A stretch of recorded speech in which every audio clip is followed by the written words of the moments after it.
చదువుకుందాం. అపోస్తులైనటువంటి పౌలు కొరింథీయులకు రాసినటువంటి 2వ పత్రిక 13వ అధ్యాయము 14వ వచనాన్ని చదువుకొని ధ్యానం చేద్దాం. ప్రభువైన యేసుక్రీస్తు కృపయు దేవుని ప్రేమయు పరిశుద్ధాత్మ సహవాసమును మీకందరికీ తోడయుండును గాక. స్నేహితులారా, గమనించండి, దేవుడు సంఘానికి అందించాలి అనుకునేటువంటి దీవెన అంటే దేవుని దగ్గరకు వచ్చినటువంటి వారికి దేవుడు ఇవ్వాలి అనుకునేటువంటి భాగ్యము, అందించుట కొరకు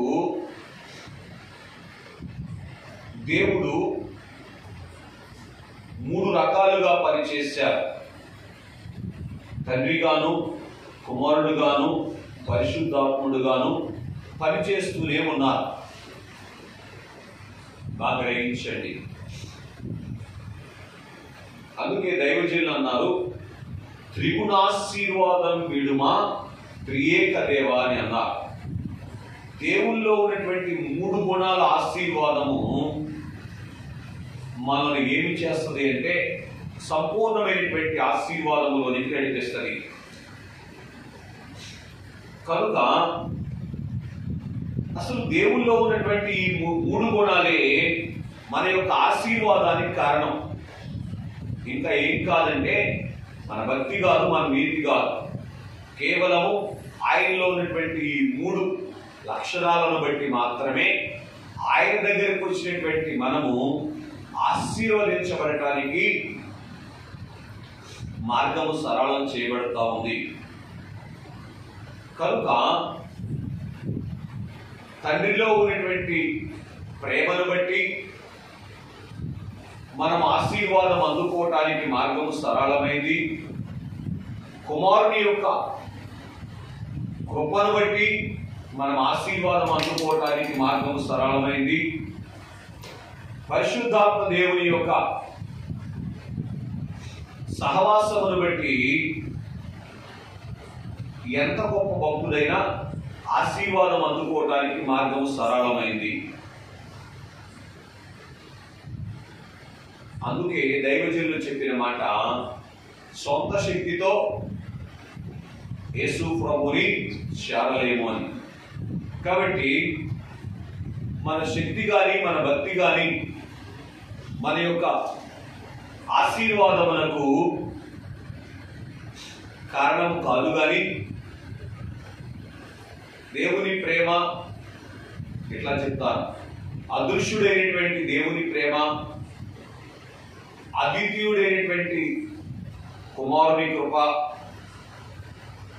హృదయవాసి అయినటువంటి పరిశుద్ధాత్మ దేవుని యొక్క సహవాసమును బట్టి మాత్రమే మానవుడు పోగొట్టుకునేటువంటి భాగ్యము,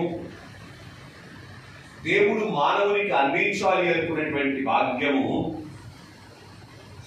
మానవులకు అందేటువంటిదిగా ఉన్నది అని మనము గ్రహించవలసినటువంటి వారముగా ఉన్నాం. అసలు మానవుడు దేవుని యొద్దకు వచ్చుట ద్వారా ఏ భాగ్యము అందుకోవాలి అని దేవుడు ఉద్దేశపడ్డారో, మానవులు ఆశిస్తూ ఉన్నారో, ఆ భాగ్యము అందుకునేట కొరకు త్రిత్వదేవుని యొక్క ప్రయాసే, తండ్రి గాను, కుమారుడు గాను, పరిశుద్ధాత్ముడు గాను ప్రయాసపడటం మాత్రమే ఏకైక కారణం అని మనం గుర్తించాలి. అందుకే పౌలు గారు కూడా ఏమన్నారంటే, ప్రయాసపడింది దేవుని కృపయ్యే అని అన్నారు. ప్రయాసపడింది నేను కాదు కానీ దేవుని కృపయ్యే అన్నారు.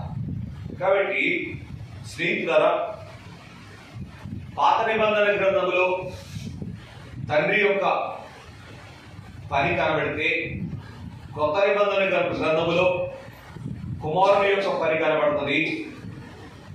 పత్రికల గ్రంథంలో నుంచి సంఘకాలం అంతటిలో కూడా పరిశుద్ధాత్మ దేవుని యొక్క పనిని మనం చూస్తున్నాం. దైవజనులు చెప్పిన మాట,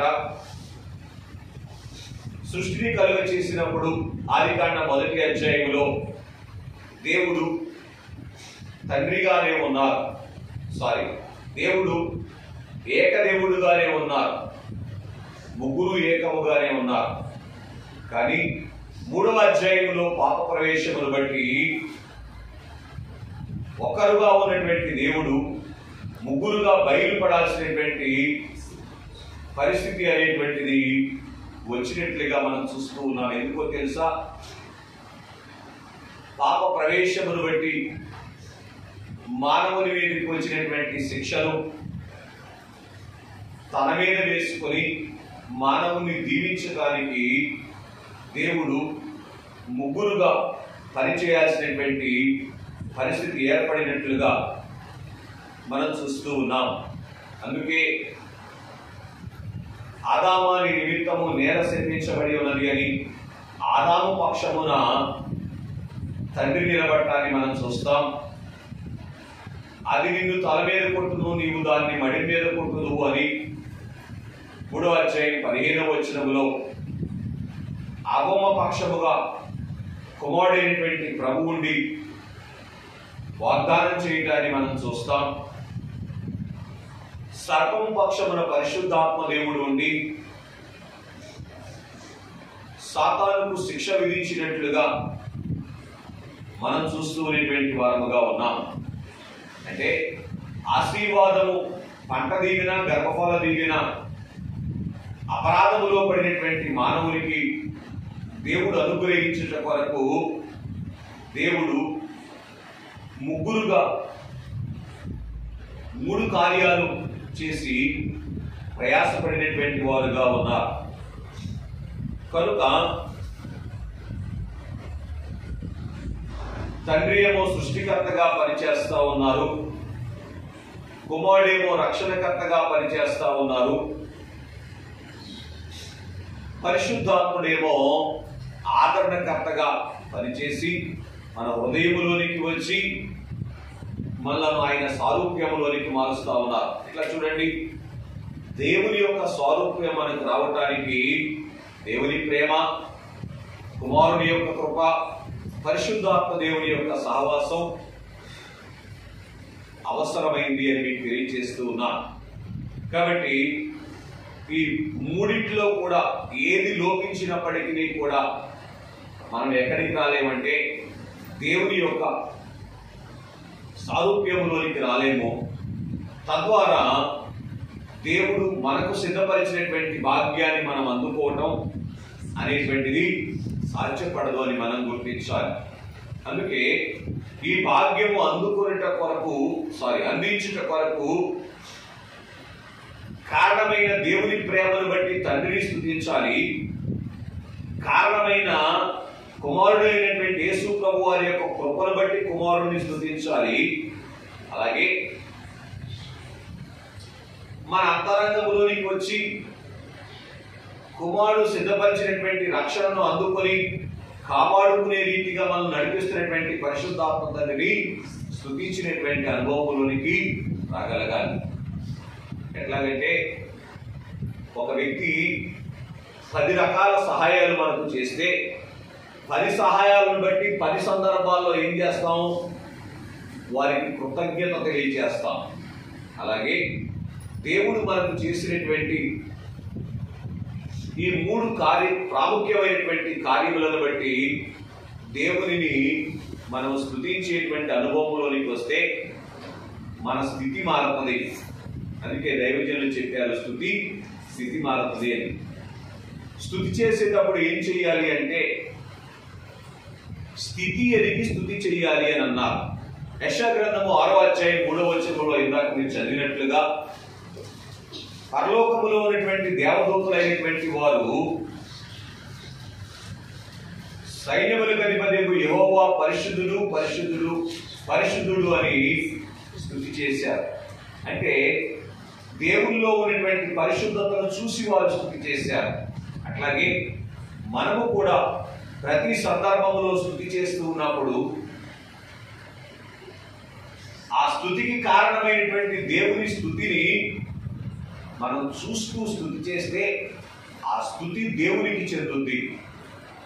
లేకపోతే ఆ స్తుతి మతి లేని స్థితిలోనికి తీసుకొని వెళ్తాం.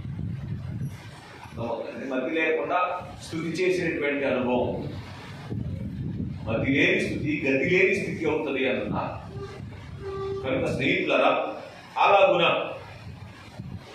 ఈరోజు క్లుప్తముగా మీ ముందు పెట్టదలుచుకునేటువంటి సందేశం ఏమిటి అంటే, దేవుని ప్రేమ మన విషయంలో ఏం చేసిందో మనము గుర్తించి ఆయనను స్తుతించవలసిన వారముగా ఉన్నాం. కుమారుని కృప మన విషయంలో ఏం చేసిందో ఎరిగితే ఆయనకు తగినటువంటి స్తుతి మనం చెల్లిస్తాం. పరిశుద్ధాత్మ దేవుని యొక్క సహవాసం మనల్ని ఏ స్థాయిలోనికి తీసుకొని వెళ్తుందో ఎరిగితే తగినట్లుగా స్తుతిస్తాం. లేకపోతే ఏం చేస్తాం చెప్పండి? మొక్కుబడిగా స్తుతి చేసిన అనుభవంలోనికి వెళతాం. దానివల్ల మనకు కలగవలసినటువంటి మేలు అనేటువంటిది సాధ్యపడదు. దేవునికి రావాల్సినటువంటి మహిమ కూడా ఇది మనం గుర్తించవలసినటువంటి సంగతి. కాబట్టి సందేశం ఏమిటి అంటే, తండ్రి ప్రేమ మనలను కుమారుల వరుసలోనికి తీసుకుని వచ్చింది. ఆదికాండ గ్రంథము 3వ అధ్యాయము 38వ వచనం యొక్క చివరి భాగాన్ని చదువుతూ ఉన్న ఆదాము దేవునికి కుమారుడు. చాలు. కనుక స్నేహితులను గమనించండి, మరి ఒక సందర్భంలో కీర్తన గ్రంథంలో మనం చదువుతాం, మీరు సర్వోన్నతుని కుమారులని నేను మిమ్మల్ని పిలుస్తున్నాను అన్నాడు దేవుడు. దేవునికి మహిమ కలుగును గాక. దేని బట్టి మనం ఆయనకు కుమారులం? ఆయన తండ్రి కనుక ఆయన మనకు తండ్రిగా ఉండడానికి ప్రేమ మన ఎడల కలిగి ఉన్నారు కనుక మనం ఆయనకు కుమారులమయ్యాం. కుమారుని కృప ఏం చేసిందంటే, అపోస్తలుల కార్యముల గ్రంథము 20వ అధ్యాయము 28వ వచనాన్ని చదువుకుందాం. అపోస్తలుల కార్యముల గ్రంథము 20వ అధ్యాయం 28వ వచనం. దేవుడు తన స్వరక్తం ఇచ్చి సంపాదించిన సంఘము. చాలు చాలు చాలు. కనుక బాగా వినండి, కుమారుని యొక్క కృప మనలను దేవుని సంపాద్యముగా చేసింది. తండ్రి ప్రేమ ఏం చేసింది నాన్న? దేవుని కుమారుల వరుసలో మనం ఉంచింది. అలాగే కుమారుని యొక్క కృప ఏం చేసింది అంటే, మనలను ఆయనకు సంపాద్యంగా చేసింది. అంటే ఆయన కృపను బట్టి ఆయన రక్తం ఇచ్చి మనల్ని సంపాదించుకున్నారు. బాగా గ్రహించండి. పరిశుద్ధాత్మ దేవుని యొక్క సహవాసం ఏం చేసిందంటే, మనలను ఆయన స్వకీయ సంపాద్యముగా చేసింది. పరమగీత గ్రంథంలో ఉంటుంది, రెఫరెన్స్ నేను మీకు ఇవ్వట్లేదు కానీ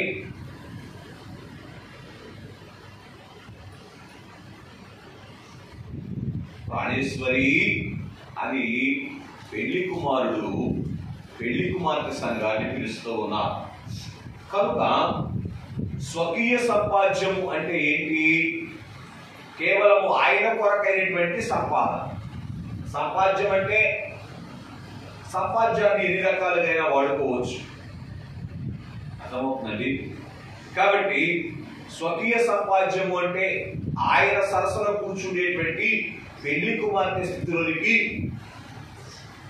వచ్చుట కొరకు ఆయన సంపాదించినటువంటి సంపాద్యం. ఈ స్వకీయ సంపాద్యముగా ఎప్పుడు మనం తీర్చిదిద్దబడతామని అంటే, పరిశుద్ధాత్మ దేవుని యొక్క స్వాధీనములోనికి వచ్చినప్పుడు. అర్థమవుతుందండి. కనుక తండ్రి యొక్క ప్రేమ ఏం చేసింది అంటే, మనలను ఆయన కలుగ చేయకముందే మనం ఆయనకు లోబడము అనేటువంటి సంగతి తెలుసా తెలియదా? ఆయనకి చెప్పొచ్చామంట, తెలుసా తెలీదా? సరే, కాబట్టి ఆయన ఎరిగిన వాడైనప్పటికీ కూడా ఏమండి, ఇశ్రాయేలు నా కుమారుడు, ఆ జ్యేష్ఠ కుమారుడు అని పిలిచారు. దేవునికి మహిమ కలుగునుగా. నా పిల్లలారా అని దేవుడు పిలిచారు యెషయా గ్రంథంలో. గ్రహించండి, దేని బట్టి? ప్రేమను బట్టి. మనకు వాస్తవానికి సృష్టిని బట్టి కుమారులమే కానీ ఆయన్ను బట్టి ఆయన కుమారుల వరుసలో మనం ఉన్నామా? లేనప్పటికీ కూడా తండ్రి ప్రేమ ఏం చేసిందంటే, ఒక కుమారుడు తండ్రి కొరకు ఎన్ని ఏర్పాట్లు చేయాలో అన్ని ఏర్పాట్లు దేవుడు చేశారు. పంచభూతములను కలుగు చేశారు. ఏ కాలానికి అవసరమైనటువంటి వాతావరణాన్ని ఆ కాలములకు అనుగ్రహిస్తూ ఉన్నారు. స్నేహితులారా గమనించండి, తండ్రి యొక్క బాధ్యత ఏమిటంటే, కుమారుడు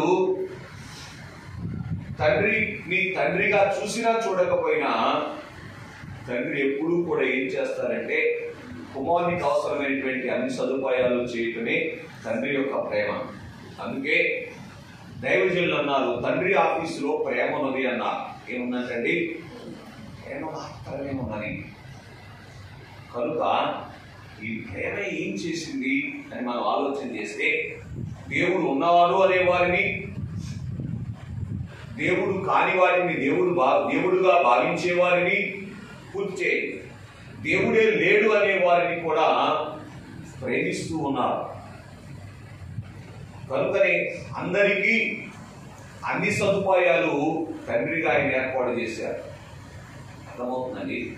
కనుక ఇది తండ్రి యొక్క ప్రేమ. ఆయన తండ్రి కనుక బిడ్డలుగా మనలో ప్రేమిస్తున్నటువంటి ప్రేమ.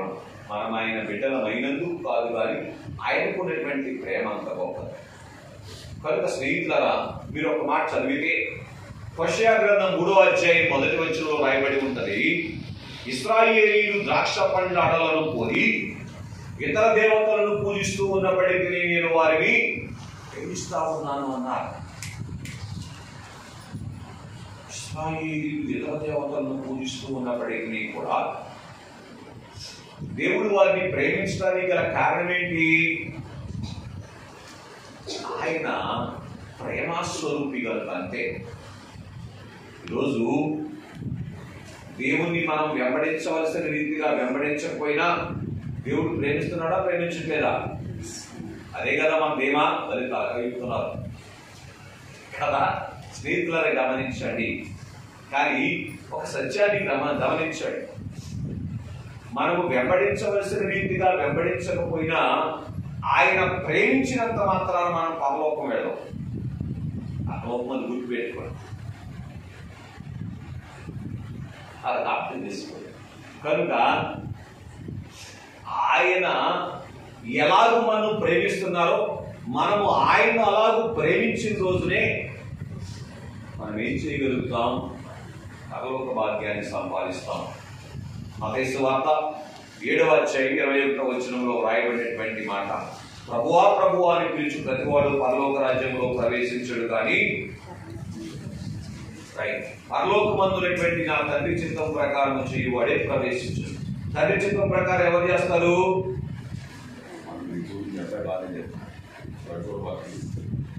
కనుక తండ్రి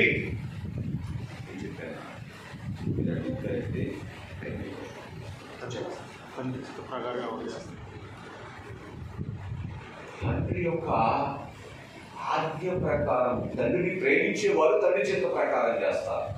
అవునా కాదు? తండ్రిని ప్రేమించకపోతే చెప్పింది నేను చేయాలి అంటాడు.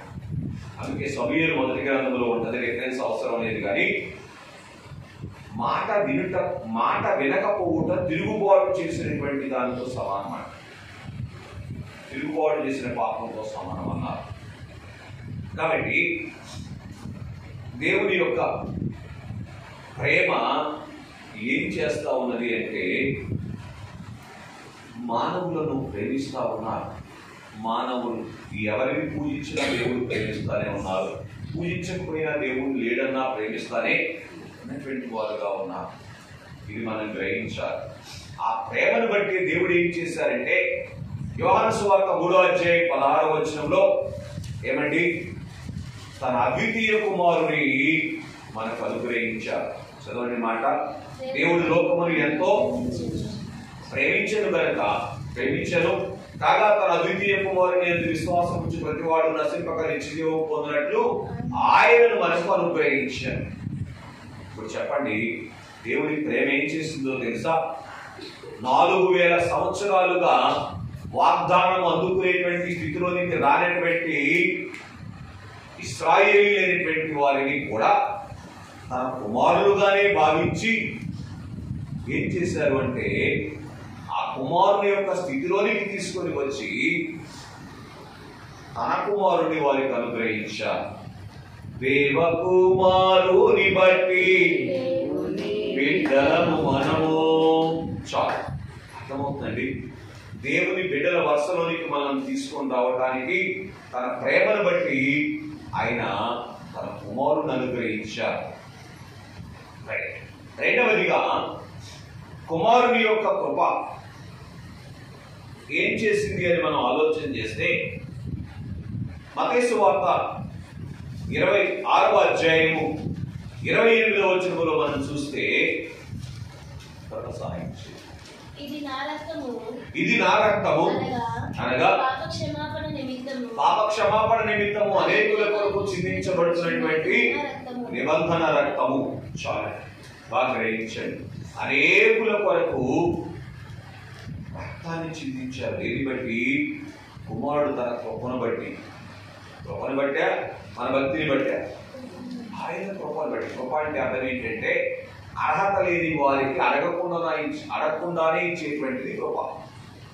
నన్ను రక్షించు అని ఎవరు అడగల, కానీ ఆయన తన కృప చొప్పున ఏం చేశారు?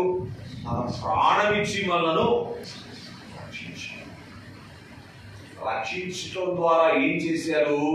ఆయన సంపాద్యముగా చేసుకున్నారు. ఏమండి, లోపలంలో ఉన్నటువంటి మనలను సంపాదించుకోవాలంటే ఏం కావాలి? ఆయనకి ఎవరైనా మాట విని పిల్లలు కనాలనుకుంటారా? మాట వినని పిల్లలు కనాలనుకుంటారా? ఇంకా చెప్పమంటారా? ఏ పెళ్లి కొడుకైనా ఎటువంటి తెటువంటి పెళ్లి కూతుర్ని పెళ్లి చేసుకోవాలనుకుంటారా? చెప్తే ఈ మాట విని పెళ్లి కూతుర్ని పెళ్లి చేసుకోవాలి. ఇప్పుడు పెళ్లి కూతురు ఎవరు? ఇది ఒప్పుకుందా? అవునా? కనుక స్నేహితులారా, ఆయన మాట చొప్పున నడవనటువంటి వారమని ఎరిగి కూడా మన కొరకు ఆయన రక్తాన్ని చిందించి మనను సంపాద్యంగా చేసుకున్నారు. చూసారా? అది కుమారుని కృప. అర్థమవుతున్నది? ఆ కృప లేకపోతే మనం ఏం కాలేము, ఆయన సంపాద్యం కాలేము.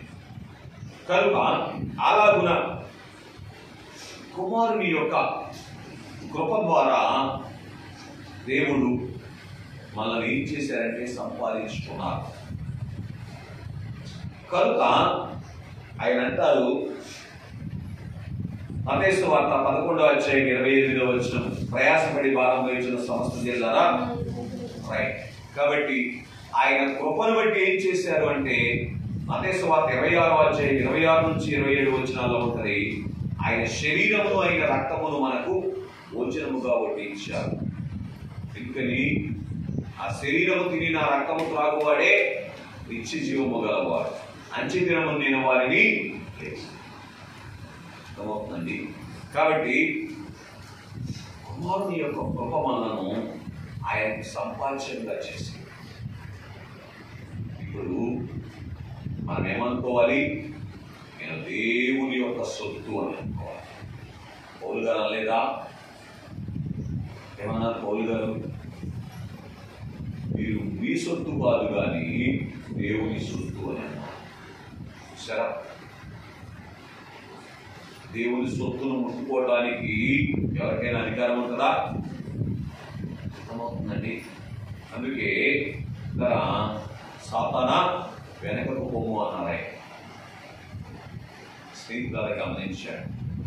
కనుక ఈరోజు మనం వచ్చి మందిరంలో కూర్చున్నామంటే ఆయన మనల్ని సంపాదించుకున్నారు కనుక దీన్ని బట్టి ఆయన కృపను బట్టి అర్థమవుతుంది. ఆయన ప్రేమను బట్టేమో మనల్ని ఆకర్షించారు, ఆయన కృపను బట్టేమో మనల్ని సంపాదించుకున్నారు. ఇక చివరిగా పరిశుద్ధాత్మ దేవుని యొక్క సహవాసం ఏం చేసింది అని మనం ఆలోచన చేస్తే చూడండి, సరే అదే వచ్చిన చదవండి. మత్తయి సువార్త 20వ అధ్యాయం 28వ వచనం. సారీ అపోస్తుల కార్యం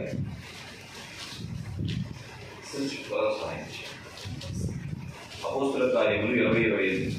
దేవుడు తన స్వరక్తమిచ్చి సంపాదించిన తన సంఘమును కాయుటకు పరిశుద్ధాత్మ మిమ్మును దేనియందు అధ్యక్షులుగా ఉంచునో ఆ యావత్తు మందను. కనుక పరిశుద్ధాత్మ దేవుడు ఏం చేశారంట? అధ్యక్షులు చేశారు. అదే స్వకీయ సంపాద్యం అంటున్నాను. దేవుడు ఏమై ఉన్నారు? సర్వాధికారి అయి ఉన్నారు. ఈ సర్వాధికారి అయినటువంటి దేవుని యొక్క అధికారము మనకిచ్చింది ఎవరంటే పరిశుద్ధాత్మ తండ్రి. ఎలాగంటే యోహాను రాసినటువంటి మొదటి పత్రిక 1వ అధ్యాయం 7వ వచనంలో ఉంటది, మనము అన్యోన్య సహవాసము గలవారమైన ఎడల అని రాయబడి ఉంటది. ఇప్పుడు పరిశుద్ధాత్మ దేవుని సహవాసం ఏం చేసింది అని అంటే ఆయన స్వకీయ సంపాద్యముగా మార్చింది. స్వకీయ సంపాద్యం అంటే కేవలము ఆయన కొరకు మాత్రమే వాడుకునే సంపాద్యం. అవునా? రైట్. స్వకీయ సంపాద్యము అంటే భర్తకు స్వకీయ సంపాద్యం భార్య, భార్యకు స్వకీయ సంపాద్యం భర్త. అంతే. అర్థమవుతుంది. కాబట్టి ఈ స్వకీయ సంపాద్యం వరుసలోనికి ఎవరు నడిపించారో తెలుసా? పరిశుద్ధాత్మ దేవుడు నడిపించారు. మీకు కొన్ని రెఫరెన్సులు చెప్పి ముగించేస్తాను. అపోస్తుల కార్యముల గ్రంథము 4వ అధ్యాయం 35వ వచనంలో పరిశుద్ధాత్మ దేవుని యొక్క వశములోనికి వెళ్ళినటువంటి సంఘము, లేదు పరిశుద్ధాత్మకు తనను తాను అప్పగించుకునేటువంటి సంఘము ఏ స్థితిలోనికి వచ్చిందంట? ఏమండి? తండ్రి యొక్క ప్రేమను, కుమారుని యొక్క కృపను కలిగినటువంటిదిగా ఉంది. ఆయన సారూప్యాన్ని సంపాదించుకుంది.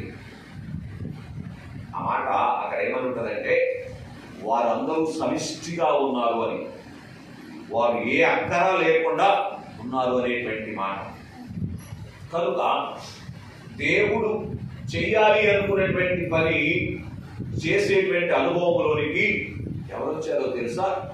పరిశుద్ధాత్మ దేవుని యొక్క వశములకు అప్పగించుకునేటువంటి సంఘం వచ్చారు. అదే ఆయన స్వకీయ సంపాద్యం. అందుకే స్వకీయ సంపాద్యాన్ని ఏం చేసుకుంటారు చెప్పండి? భద్రంగా చూసుకుంటారు. చూసుకున్నారు ఊళ్ళో. అపోస్తుల కార్యముల గ్రంథము 9వ అధ్యాయం 4వ వచనంలో స్వకీయ సంపాద్యముగా ఉన్నటువంటి సంఘమును సౌలు గారు హింసించడానికి వెళ్తే ప్రభు ఏమంటున్నారు? నీవు హింసించుచున్న యేసును నేను అన్నారు. దేవునికి మహిమ కలుగునుగా. అర్థమవుతుందండి? రైట్. కాబట్టి అలాగే అపోస్తుల కార్యముల గ్రంథము 7వ అధ్యాయము 60వ వచనంలో మనం చూస్తే పరిశుద్ధాత్మ చేత నింపబడినటువంటి స్టెఫను గారు, లేదా పరిశుద్ధాత్మ దేవుని వశానికి అప్పగించుకున్నటువంటి స్టెఫను గారు ఎలా కనపడుతున్నారంటే అండి, పెళ్లి కుమార్తె రూపంలో కనపడతా ఉన్నారు. పెళ్లి కుమారుడైనటువంటి ప్రభు ఏం మాట్లాడారో అదే మాట్లాడుతున్నారు ఆయన. చూసారా? అదే స్వకీయ సంపాద్యం. పెళ్లి కుమార్తె స్థితియే పెళ్లి కుమారుని యొక్క స్వకీయ సంపాద్యం. రైట్. అలాగే అపోస్తుల కార్యముల గ్రంథం, సరే ముందుకు వెళ్ళిపోతాం. గల్తీ పత్రిక 4వ అధ్యాయం 19వ వచనంలో మనం చూస్తే, గల్తీ పత్రిక 4:19 త్వరగా సాయం చేయాలి. నా పిల్లలారా క్రీస్తు సారూప్యము యందు ఏర్పడు పర్యంతము మరలా నాకు ప్రసవ వేదన నాకు వినండి అని ఎవరంటున్నారు? పౌలు గారు అంటున్నారు. ఒకప్పుడు ఏమన్నారు ఈయన? సంఘాన్ని భూమి మీద లేకుండా చేస్తాను అన్నాడు ఆయన. అవునా? దాని వరకు ఏమంటారు, దాని పర్మిషన్ కూడా తీసుకున్నాడు. అటువంటి సౌలు బాగా వినండి, పరిశుద్ధాత్మ దేవుని వశానికి అప్పగించుకున్న తర్వాత ఏ స్థాయి దగ్గరికి వచ్చాడండి? సంఘమునకు క్రీస్తు సారూప్యము అనుగ్రహించుట కొరకు ప్రసవ వేదన పడుతున్నారండి. ఎవరు పడాల్సిన ప్రసవ వేదన ఇది? పెళ్లి కుమారుడు పడుతున్నటువంటి ప్రసవ వేదన, పరిశుద్ధాత్మ దేవుడు పడుతున్నటువంటి ప్రసవ వేదన పౌలు గారు పడుతున్నారంటే అర్థం ఏంటి? ఆయన స్వకీయ సంపాద్యం అయిపోయారు. స్వకీయ సంపాద్యం అయితే ఆయన కొరకు పనిచేస్తాం, ఆయన చేసినట్లు పనిచేస్తాం. కాబట్టి గల్తీ పత్రిక 4వ అధ్యాయం 15వ వచనాన్ని కూడా చదువుకుందాం. సఖ్యమైతే కన్నులు ఊడబీకి నాకు ఇచ్చివేసి ముందులని మీ పక్షమున సాక్ష్యము పలుకుచున్నాను. 15వ వచనం 15. మీరు చెప్పుకోలేనటువంటి ధన్యత ఏమైనది? ఎన్నో వచనం అది? 15నా? మీ బైబిల్లో వేరుగా ఉందండి. కాబట్టి ఏ ఆత్మీయ స్థితిని అయితే సంఘము పోగొట్టుకున్నదో దాన్ని బట్టి వేదన చెందేటువంటి స్థితిలోనికి వచ్చారు. ఎవరు? పౌలు గారు. పరిశుద్ధాత్మ వశంలో ఉంటే చూడండి, సంఘములో ఉన్నటువంటి వారు ఎవరైనా ఆత్మీయతలో జారిపోతే వేదన పడేటువంటి అనుభవంలోనికి వస్తాం. ఈ వేదన పడే స్థితి ఎవరిది? ప్రభువుది, పరిశుద్ధాత్మ దేవుడిది కదా. కనుక ఆ స్థితిలోనికి మనం వచ్చామంటే మనము ఆయన ఏకమైపోయినటువంటి స్థితి, ఆయన స్వకీయ సంపాద్యమైనటువంటి అనుభవం. కనుక పరిశుద్ధాత్మ దేవుని యొక్క సహవాసము బట్టి ప్రభువును మనం స్తుతించాలి. ఎందుకంటే ఆయన స్వకీయ సంపాద్యం అవుతారు కాబట్టి. కుమారుని బట్టి ఎందుకు స్తుతించాలి? ఆయన సంపాద్యంగా మనం చేసుకున్నారు కనుక. అయ్యా నన్ను సంపాదించుకున్నావయ్యా, నీకు స్తోత్రం అని. తండ్రిని ఏమని స్తుతించాలి? అయ్యా నీ ప్రేమను బట్టి నీ కుమారుడుగా నన్ను చూస్తున్నావయ్యా, నేను నిన్ను తండ్రిగా చూడకపోయినా అని తండ్రిని స్తుతించాలి. అలాగే కొరింథీయులకు రాసినటువంటి 2వ పత్రిక 5వ అధ్యాయం 14వ వచనం చదువుకుందాం.